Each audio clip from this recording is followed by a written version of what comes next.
क्योंकि किसी के चूँ बोलने की, चूँ करने की हिम्मत ही नहीं। हम थोड़ा हिम्मत कर रहे हैं। अब देखिए कितने दिन तक बाहर रहते हैं, कहीं चले जाएं भीतर तो आप लोग आइएगा। वहाँ फलक हैं छिटके हुए। लेकिन अब मैं कहना चाहता हूँ कि शायद गडकरी जी ने भी वहाँ घुटने टेक दी।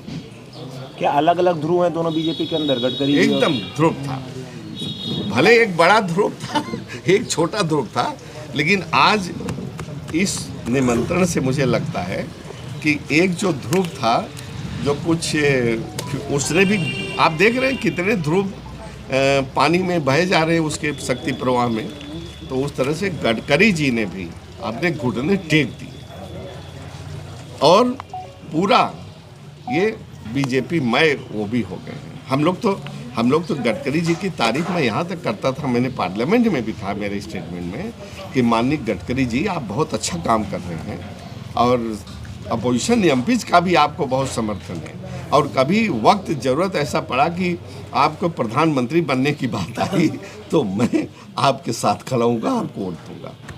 लेकिन हमको लगता है कि ये उन्होंने अपना लाइन ऑफ एक्शन छोड़ दिया है और वो there is difference between official programme and party programme. इसलिए मैं आउट ऑफ प्रोटेस्ट मैं नहीं जा रहा हूँ और गडकरी साहब को, उनके डिपार्टमेंट को, उनके स्टाफ को ऐसा करना नहीं चाहिए।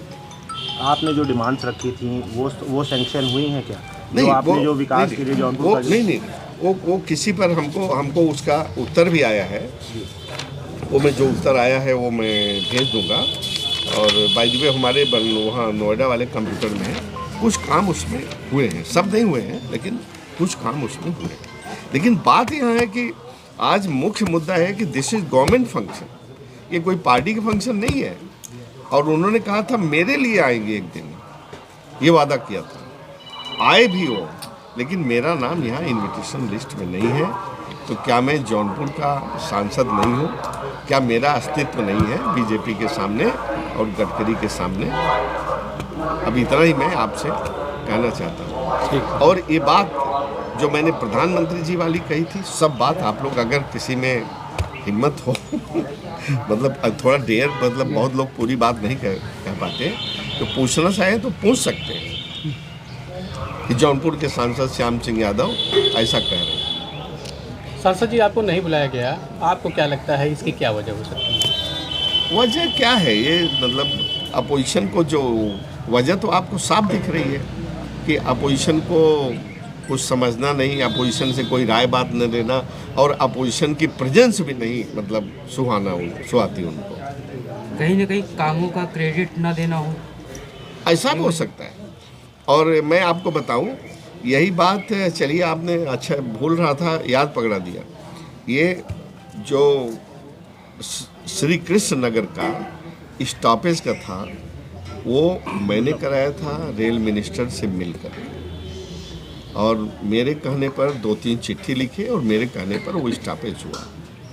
लेकिन जब स्टॉपेज हुआ तो कुछ अन्य पार्टी के लोगों ने जाकर के अवैधानिक रूप से, जो कि प्लेटफॉर्म पर कोई मंच नहीं बना सकते, कोई सभा नहीं कर सकते बिना परमिशन के, उन्होंने किया और पूरी भीड़ के साथ किया और उसका पूरा क्रेडिट लिया कि मैंने किया।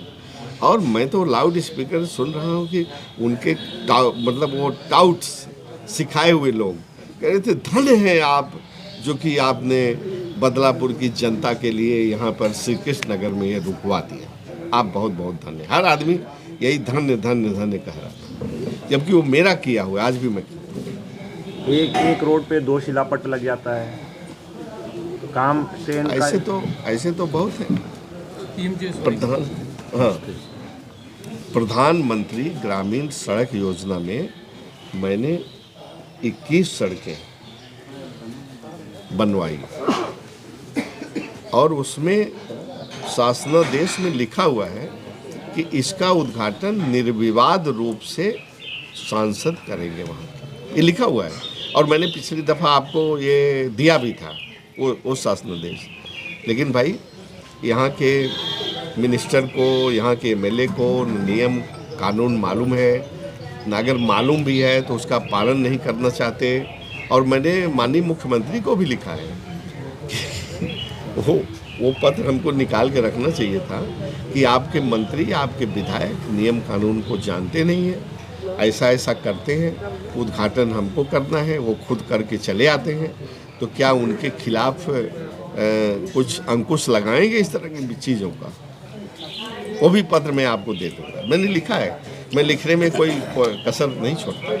अच्छा, उसका सबसे बड़ा क्या है, कौन उद्घाटन कर सकता है, वो जो रूरल डेवलपमेंट की वेबसाइट है मिनिस्ट्री की, उस पर देखेंगे तो मेरा उद्घाटन दिखेगा आपको, और फर्जी उद्घाटन नहीं दिखेंगे, चाहे कोई भी करे, चाहे मंत्री हो चाहे कोई भी करे, वो फर्जी उद्घाटन नहीं करे। ये एक जो रिलीजियस कॉरिडोर बनाया जा रहा है, जो सड़कों का जाल बुना जा रहा है, अयोध्या के ये सारे सड़कों की कनेक्टिविटी बनाई जा रही है, किस तरह से देखते हैं इसको? नहीं, देखो, रिलीजियस हब जो बनाया नहीं, देखो, भले इसके पीछे उनकी दूसरी वो है वोट लेने की भावना है, लेकिन चलो डेवलपमेंट तो हो रहा है, उसका हम समर्थन करते हैं, ठीक है। आज वहाँ कर रहे हैं, वो बना रहे हैं कॉरिडोर, सड़क, होटल, सब कुछ बना रहे हैं, कल को दूसरी जगह भी बनेगा। लेकिन हम लोगों ने हमेशा इस चीज़ का विरोध किया कि उसको बढ़ाओ, अपने धर्म को बढ़ाओ, प्रचार प्रसार करो, लेकिन उसको किसी स्वार्थ से न करो। आपने देखा है कि कैसे इस सरकार ने और माननीय मोदी जी ने बुलडोज कर दिया शंकराचार्य लोगों को। आज प्रकरण आ गया तो ये भी सुन लीजिए, हमारे हिंदू धर्म में अगर कोई मंदिर बना, इतना बड़ा मंदिर बना, विशाल मंदिर बना, तो उसका किसको हक है करने का उद्घाटन? शंकराचार्य को है कि प्रधानमंत्री मोदी को है? आप सोच लीजिए, हमारे हिंदू धर्म का शीर्ष जो आदमी है उसको करना चाहिए ना। अब देखिए, वो तो आए नहीं, लेकिन उन्होंने सही बात कह दी शंकराचार्य लोग कि चूंकि कैनोपी नहीं बनी है, मंदिर अपूर्ण है, तो शास्त्र सम्मत नहीं होगा। ये कहा ना आप लोगों ने देखा, पहली चीज। दूसरी चीज उन्होंने ये भी कहा कि जल्दी क्या है, ये भी कहा, जब बन जाता तब करते। तीसरी चीज उन्होंने कहा कि हमारे धर्म में, हमारे शास्त्रों में, हमारे विधि विधान में कोई अगर इस तरह का आयोजन होता है, उद्घाटन इतने लेवल पर, पूजा पाठ या जो भी उसको कह लीजिए, तो उसमें अगर उसकी पत्नी जीवित रहती है तो उसका पत्नी का साथ बैठना जरूरी है। और आपने सुना होगा कथानक में, रामचरितमानस में, कि जब रामचंद्र जी यज्ञ कर रहे थे और माँ सीता लंका में कैप्टिव थी और रावण उनके पुरोहित बन करके आए कथा उसको करने के लिए, तो एक दिन के लिए उन्होंने सीता जी को, माँ सीता जी को वहाँ से मुक्त किया कि उनके बगल में आके बैठेंगे तभी वो कथा पूरी होगी। तो क्या आप शास्त्र सम्मत जब मानते हैं तो आप शंकराचार्य लोगों की बात नहीं सुनेंगे? आप बुलडोजर खुद ही चलाते जाएंगे तो बुलडोज हो गए कि नहीं शंकराचार्य लोग? और किसी ने उस पर चूं बोला, क्योंकि किसी के चूं बोलने की, चूं करने की हिम्मत ही नहीं। हम थोड़ा हिम्मत कर रहे हैं। देखिए कितने दिन तक बाहर रहते हैं, कहीं चले जाएं भीतर तो आप लोग आइएगा, वहाँ भी अच्छा बोलेंगे। ठीक, धन्यवाद सर। आपकी